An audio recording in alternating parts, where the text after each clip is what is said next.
Bien. Vamos a hacer una pequeña oración. Eh, Señor, en esta hora te rogamos que tú nos hables, que tú uses nuestros labios para oír tu palabra, para escuchar tu voz. Te ruego que cualquier intervención humana quede fuera y que solamente tu palabra, tu voluntad, sea la que se exprese. Muchas gracias por poder reunirnos, Señor, por estar aquí. Y rogamos que tú abras nuestros corazones también para recibir lo que tienes para decirnos. Muchas gracias, Señor. Amén. Hermano, la palabra que quiero compartir está en el Evangelio de Juan, en el capítulo 15, versículos del 1 al 11. Juan capítulo 15. 15.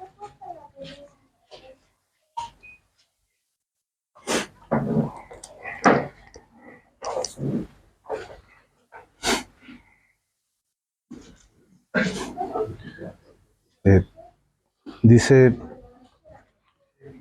yo soy la vid verdadera y mi Padre es el labrador. Todo pámpano que en mí no lleva fruto, lo quitará. Y todo aquel que lleva fruto, lo limpiará para que lleve más fruto. Ya vosotros estáis limpios por la palabra que os he hablado. Permaneced en mí y yo en vosotros. Como el pámpano no puede llevar fruto por sí mismo, si no permanece en la vid, así tampoco vosotros, si no permanecéis en mí. Yo soy la vid, vosotros los pámpanos. El que permanece en mí y yo en él, éste lleva mucho fruto, porque separados de mí, nada podéis hacer. El que en mí no permanece, será echado fuera como pámpano, y se secará. Y los recogen y los echan en el fuego y arden. Si permanecéis en mí, y mis palabras permanecen en vosotros, pedid todo lo que queréis, y os será hecho. En esto he glorificado mi Padre, en que llevéis mucho fruto, y seáis así mis discípulos. Como el Padre me ha amado, así también yo os he amado. Permaneced en mi amor. Si guardareis mis mandamientos, permaneceréis en mi amor, así como yo he guardado los mandamientos de mi Padre y permanezco en su amor. Estas cosas os he hablado para que mi gozo esté en vosotros y vuestro gozo sea cumplido. El Señor les habló estas palabras a sus discípulos poquito antes de la última cena, lo que estamos recordando recientemente. Poco antes de iniciar con estas palabras, Él les habla de la promesa del Espíritu Santo, que Él no los dejaría huérfanos, porque obviamente sus discípulos que habían estado 3 años y medio con Él, se iban a sentir huérfanos cuando Él ya no estuviera. Dios mismo estaba con ellos, estuvo acompañándolos durante largo tiempo, enseñándoles, sirviéndoles, y en el momento en que Él se fuera, obviamente iban a sentir una sensación de abandono. Entonces Él, un poco antes de esta lectura, les promete que vendrá un consolador, que será el mismo estando con ellos, acompañándolos. Y aquí el Señor usa una figura, la figura de la vid, que era muy conocida para el pueblo judío. Es más, en el Antiguo Testamento, en Salmo 80, del 8 al 9, Dios usa la figura de la vid para referirse al pueblo de Israel, como un retoño que sacó de Egipto y lo plantó en la tierra y lo limpió y fructificó y se multiplicó y llegó a todo el mundo. Pero en este caso, el Señor dice que Él es la vid verdadera. Aquí la mayoría no está muy relacionado con la vid, con cómo se produce. Hay más gente de ciudad, puede que haya algunos que manejen mejor el concepto, pero la vid es un arbusto que es de tipo enredadera, y en la época de agosto, ya pronto, septiembre, comienza a dar unos renuevos. Esos renuevos son ramitas verdes que empiezan a crecer, y esos renuevos son los encargados de dar hojas y también dar frutos. Esos renuevos se llaman pámpanos. Entonces, cuando aquí habla de pámpanos, habla de estos renuevos que son los encargados de luego dar la fruta. Entonces, el Señor Jesús dice que Él es la vid verdadera. Y parte esta declaración con yo soy. Yo soy es la expresión que usa Dios cuando se presentó a Moisés. Entonces, partió declarando su divinidad y a la vez diciendo que Él es la vid verdadera, o sea que ya no es Israel esa vid de la, eh, como la ejemplificó en el Antiguo Testamento, sino que ahora la vid verdadera es Él, es Jesús. Y más adelante dice que nosotros somos los pámpanos. Nosotros somos esos renuevos, estas incipientes ramitas verdes que deben crecer y en algún momento deben dar su fruto. Nadie planta una vid para que salgan solo hojitas y crezcan ramas. La vid de Dios espera frutos. Entonces, eh, Jesús también utilizó el ejemplo de la vid en una parábola, en la parábola de los labradores malvados. En este caso se refería a Israel.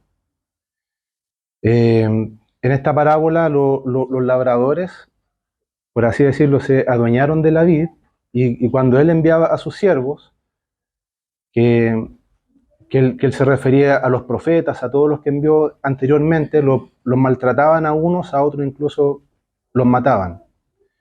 Y esta parábola la finaliza diciendo que el dueño de la vid envió a su hijo y quizás enviando a su hijo lo escucharían, pero por el contrario, ellos queriendo tomar el control de la vid, mataron al hijo. Entonces, en conclusión de esta parábola, que se refería precisamente a que Jesús iba a ser muerto por el pueblo judío, el Señor Jesús en Juan 21, 43 dice, por tanto os digo, perdón, esto está en Mateo 21, 43, por tanto os digo que el reino de Dios será quitado de vosotros y será dado a gente que produzca los frutos de él.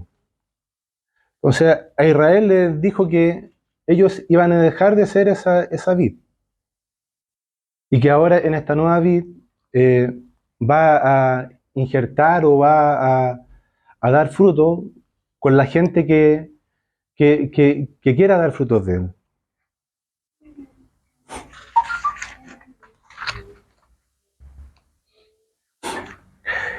Ahora que nosotros somos los pámpanos, cuando el Señor dice que nosotros somos los pámpanos, eh, entendemos también que nuestras raíces ya no están, que nuestras raíces están en esta vid.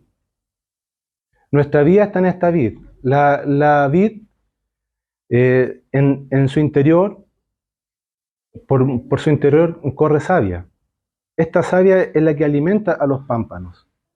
Entonces, mientras un pámpano esté conectado a la vid, va a recibir este alimento que le va a permitir crecer, dar hojas y en algún momento frutos. Entonces, nuestra primera identidad, como ya dije anteriormente, no es con Israel. Israel ya no es la vid y aún ni siquiera debe ser con la iglesia o con la localidad en la que estamos, sino que nuestra primera identidad es con Cristo. Él es la vid. La figura de la vid es mucho más fuerte que la del pastor con las ovejas o del hijo con el padre, porque el nivel de dependencia que hay en un pámpano con la vid es mucho mayor que la dependencia que puede tener una oveja con su pastor. Entonces, Jesús en estas últimas palabras que le da a sus discípulos, les da esta figura. Incluso por ahí dice que apartado de él, nada pueden hacer. Entonces, como él ascendería pronto, y a pesar que sabía que al día siguiente iba a ser crucificado, que iba a tener que padecer, eh, él se preocupó de sus discípulos, de consolarlos, diciéndole que iba a enviar a otro consolador, y también con estas palabras, que, que él permanecería en ellos si ellos permanecen en él. También aquí nos menciona que el Padre es el labrador. El Padre es el encargado de manejar esta vid, de cuidarla, de protegerla, de limpiarla. Y la forma en que el Padre limpia esta vid, como lo dice más adelante el Señor, que nosotros ya estamos limpios por su palabra. A los discípulos les dice que están limpios por la palabra. Es la palabra de Dios lo que va a permitir que nosotros vayamos siendo limpiados. Que lo que no corresponde que esté o aquel crecimiento que no va a producir fruto, que sea cortado. Porque de esta forma, cuando el labrador limpia, poda o purifica, el pámpano puede llevar fruto, incluso más fruto. Si una vid no se poda, tiene crecimiento improductivo, hay trozos de madera muerta, y todo esto puede derivar en enfermedad o en decadencia. Por eso Dios remueve de nuestras vidas esa madera muerta, ese crecimiento que no va a traer producción. Y esto lo hace por medio de la disciplina para con sus hijos, para que podamos tener una vida fructífera. Dios a veces nos corta en aspectos de nuestra vida que quizás no, nos duele, pero el cuidado que tiene Dios con nosotros por medio de la disciplina es que podamos ser fructíferos. Como dice la palabra, que Dios al que ama disciplina como el Padre al Hijo a quien quiere. Aunque es dolorosa la poda, es mucho peor marchitarse, secarse. Es mejor ser podado y crecer que ser cortado para quemarse.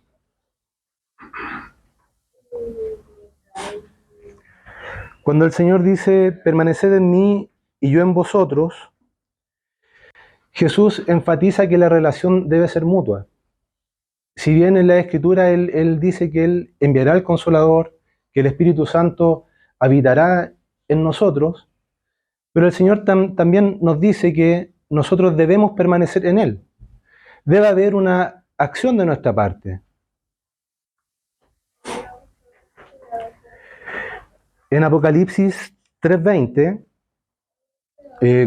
cuando Dios le habla a la iglesia de la Odisea, que era una iglesia que no era ni tibia ni caliente, él dice en la parte final como un llamado a su iglesia, dice, he aquí, estoy a la puerta y llamo. Si alguno oye mi voz y abre la puerta, entraré a él y cenaré con él y él conmigo. ¿Se dan cuenta? Este pasaje refleja esta relación mutua.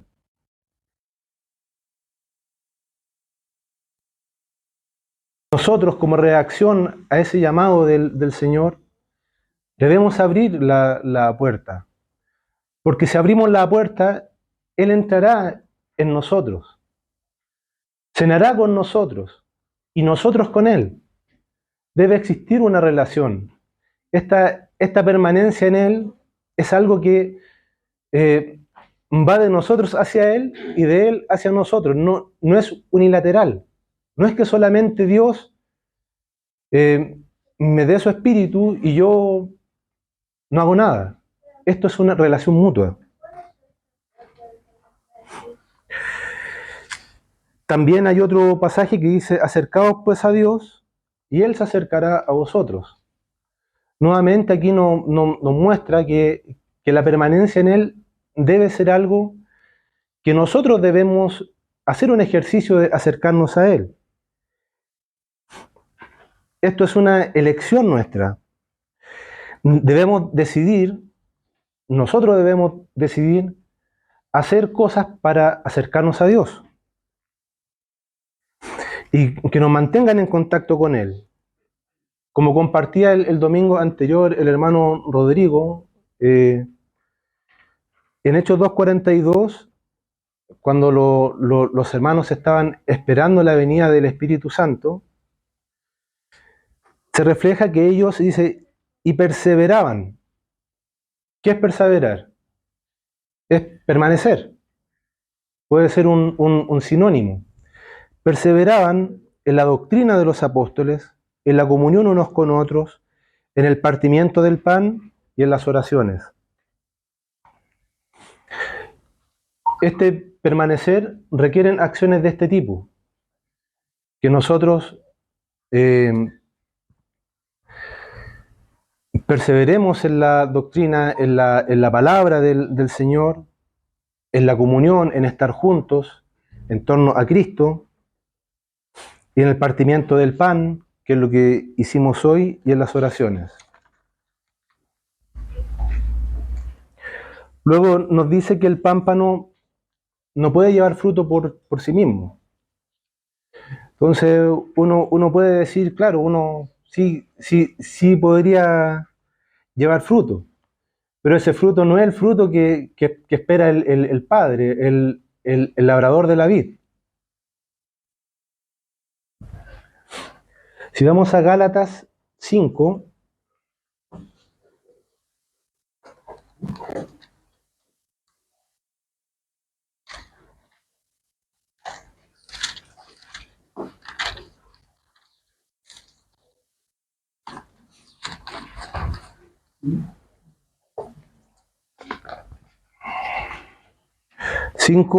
del versículo 22 hasta el 25. Dice, mas el fruto del Espíritu es amor, gozo, paz, paciencia, benignidad, bondad, fe, mansedumbre, templanza. Contra tales cosas no hay ley. Pero los que son de Cristo han crucificado a la carne con sus pasiones y deseos. Si vivimos por el Espíritu, andemos también por el Espíritu. Entonces, estos frutos son los frutos de los que habla el Señor. Si no permanecemos en Él, es imposible que podamos llevar estos frutos, porque estos frutos no son naturales de nosotros como seres humanos. Solo podemos llevar estos frutos si permanecemos en Él, si perseveramos en Él.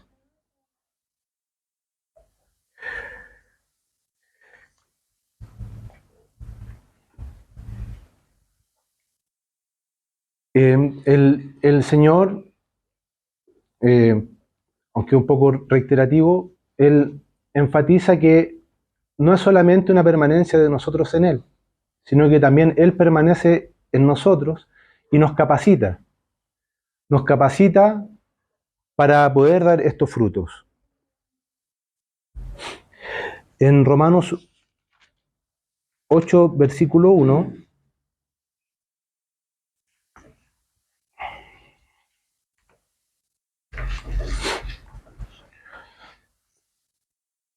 la palabra nos dice que ahora pues, ninguna condenación hay para los que están en Cristo Jesús, los que no andan conforme a la carne, sino conforme al Espíritu. En este capítulo se habla de qué es la vida en el Espíritu, pero todo esto comienza con esta frase, que ninguna condenación hay para los que están. Esto es otro sinónimo de permanecer, estar. Para los que están en Cristo Jesús. Podemos cambiar esa palabra, ninguna condenación hay para los que permanecen en Cristo Jesús. ¿Y cuál es el reflejo de que nosotros permanecemos en Cristo Jesús? Que no andamos conforme a la carne, sino conforme al Espíritu.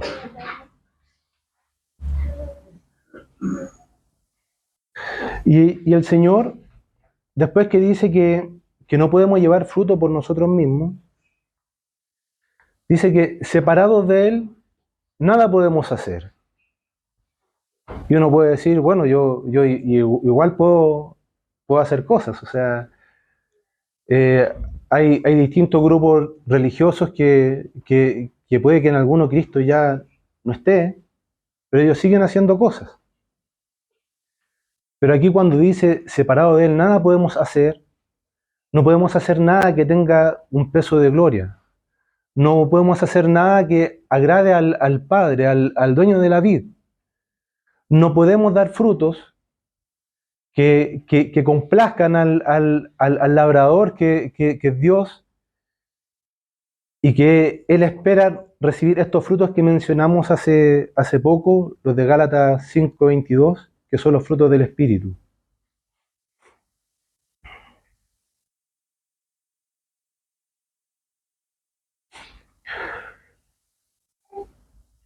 Si el pámpano no recibe savia de la vid, aunque aparente estar vivo, aunque uno vea un pámpano verde, pero si dejó de recibir savia de la vid, ese pámpano jamás va a dar un fruto. Puede tener hojas verdes, puede verse bonito, pero al dueño de la vid no le interesan las hojas, no le interesan las ramas, lo que le interesa es el fruto.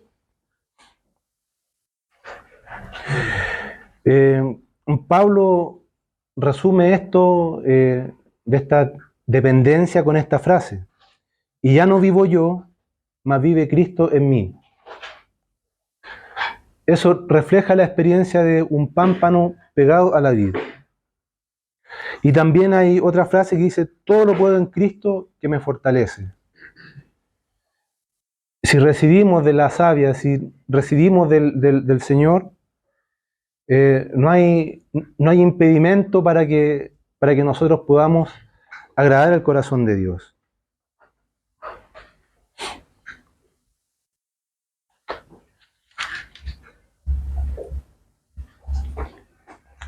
Y luego, Dios advierte que el que en mí no permanece será echado fuera como pámpano y se secará. Un discípulo solo vive espiritualmente cuando está en comunión con el Maestro. No podemos tener vida espiritual, vida de discípulo, vida de hijo, si no permanecemos en comunión con nuestro Señor. Y si se fija en esta frase, no dice que el que no da fruto será cortado, porque el pámpano está en crecimiento, no muestra el fruto inmediatamente. El pámpano que será cortado es el que no permanece. Aún hay pámpanos que dan fruto tardío, fuera de temporada, pero mientras permanezca en la vid, es ciertísimo que va a dar fruto en algún momento.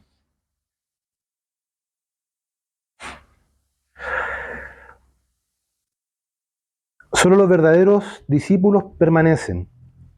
el pámpano que no permanece conectado a la vid no tiene valor para el labrador.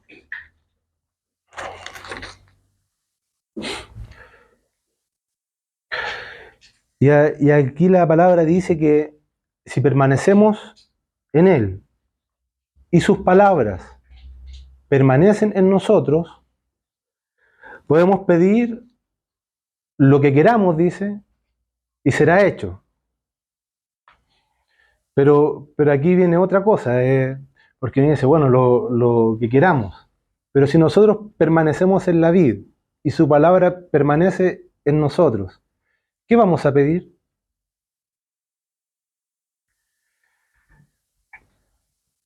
Eh, las enseñanzas de Jesús son fundamentales en nuestro andar, porque la fe viene por el oír.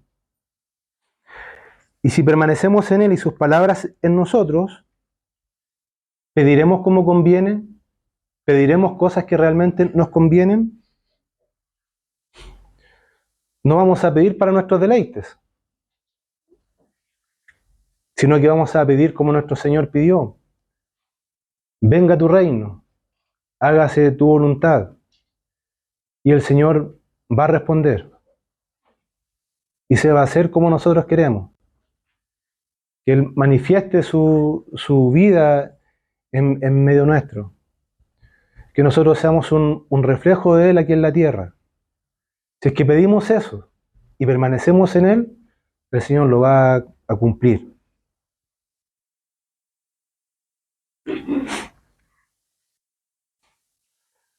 Eh, Santiago, en Santiago 4:3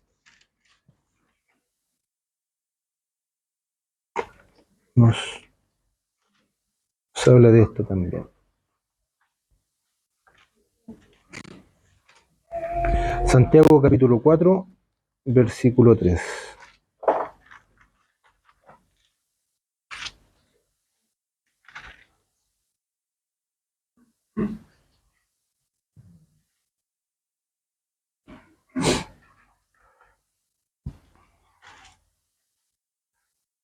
Dice, aquí el hermano Santiago está siendo un poco rudo con los hermanos, pero esto es un ejemplo de cómo debemos pedir o cómo no debemos pedir. Dice, pedís y no recibís, porque pedís mal para gastar en vuestros deleites. Cuando nosotros debemos de pedir, debemos pedir, como mencionaba anteriormente, como el Señor Jesús, que el reino de Dios se establezca aquí en la tierra.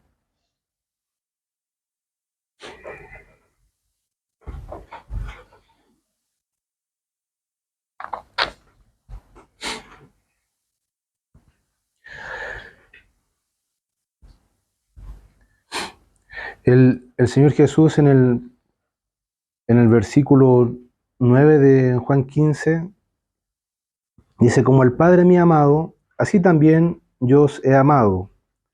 Permaneced en mi amor. Si guardareis mis mandamientos, permaneceréis en mi amor, así como yo he guardado los mandamientos de mi Padre y permanezco en su amor. Estas cosas os he hablado para que mi gozo esté en vosotros y vuestro gozo sea cumplido. Aquí Jesús habla que como el Padre lo ha amado, Él nos ha amado y nos insta a permanecer en su amor. Yo me pregunto, ¿existirá un amor más grande que el amor del Padre al Hijo?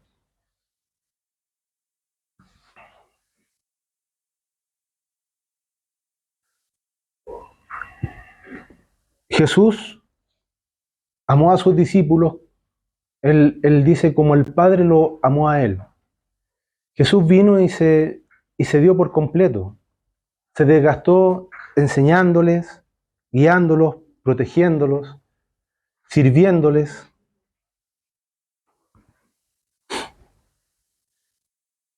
Y Él dice que hizo todo esto siguiendo el ejemplo del Padre. Él decía que lo que veía hacer al Padre, eso hacía. Si Cristo nos amó como nos amó, es porque el Padre también lo amó de esa misma forma a Él. Él se refería a sí mismo como un reflejo del amor del Padre hacia la humanidad. Y, y él dice aquí que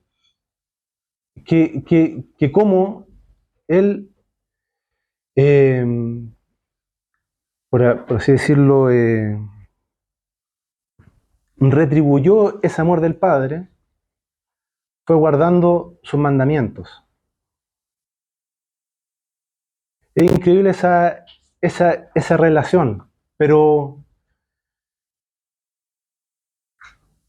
si es que uno ama al Padre, si es que uno ama a Jesucristo, ¿hará algo que lo ofende? ¿Hará algo que constriña al Espíritu Santo?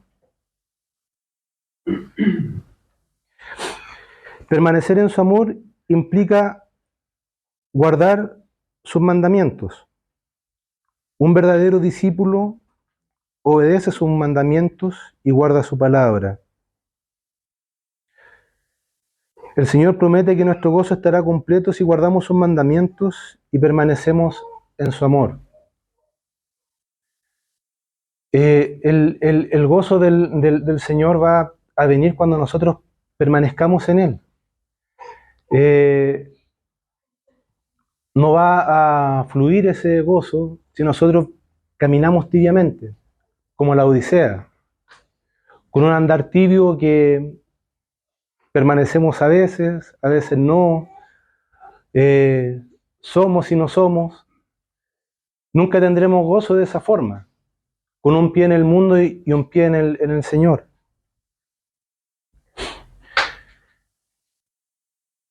En Primera de Juan, capítulo 2,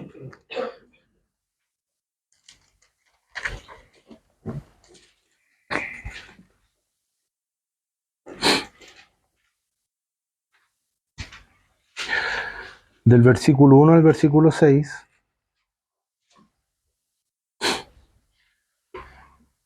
el mismo Juan que escribió esta carta, escribió el Evangelio, lo resume de esta forma, dice: hijitos míos, estas cosas os escribo para que no pequéis. Y si alguno hubiere pecado, abogado tenemos para con el Padre, a Jesucristo el justo. Y Él es la propiciación por nuestros pecados, y no solamente por los nuestros, sino también por los de todo el mundo. Y en esto sabemos que nosotros le conocemos, si guardamos sus mandamientos. Este conocer puede ser también un sinónimo de permanecer.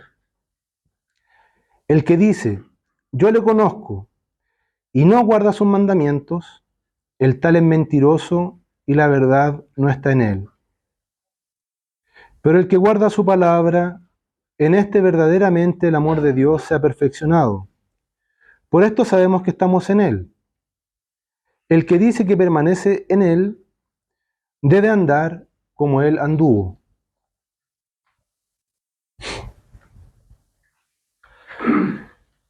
El hermano Juan es duro en esta palabra, pero creo que en los tiempos que estamos, eh, estas palabras las tenemos que escuchar y las tenemos que decir tal como son. Hablándole a nuestra carne, a nuestra forma de caminar.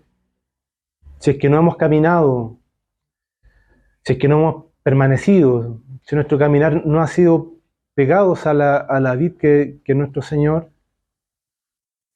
creo que es momento de recapacitar, de pensar. En Gálatas 5 habla respecto de los frutos de la carne también. Y nosotros podemos hacer un autochequeo, una autoevaluación. ¿Cuáles de esos frutos son los que permanecen más en nosotros? ¿Cuáles son los que prevalecen? ¿Los de la carne? ¿Los del espíritu? Algunos llevamos mucho tiempo caminando, mucho tiempo en la iglesia, y la pregunta es, ¿nuestra vida es un reflejo de nuestro Señor? ¿Andamos como Él anduvo? Y esto es una pregunta que nos tenemos que hacer día a día, ir chequeando nuestro andar. ¿Estamos pegados a Él? ¿Estamos dependiendo de Él? ¿Buscándolo como al oro, como a la plata? ¿Estamos realmente en comunión constante con nuestro Señor para que Él nos vaya limpiando por su palabra, para que Él nos vaya transformando y podamos dar fruto digno de Él? Y ahí está la palabra que el Señor le da a la iglesia de la Odisea, que si bien a esa iglesia le habla duramente, pero el Señor con amor en el final dice, he aquí estoy a la puerta y llamo. Si alguno oye mi voz y abre la puerta, entraré a Él y cenaré con Él y Él conmigo. Creo que nos tenemos que quedar con esa invitación que Dios nos hace. Analizar nuestro caminar y abrir la puerta al Señor para que podamos ser pámpanos dignos de Él, que lleven fruto a su tiempo. Eso quería compartir, hermano.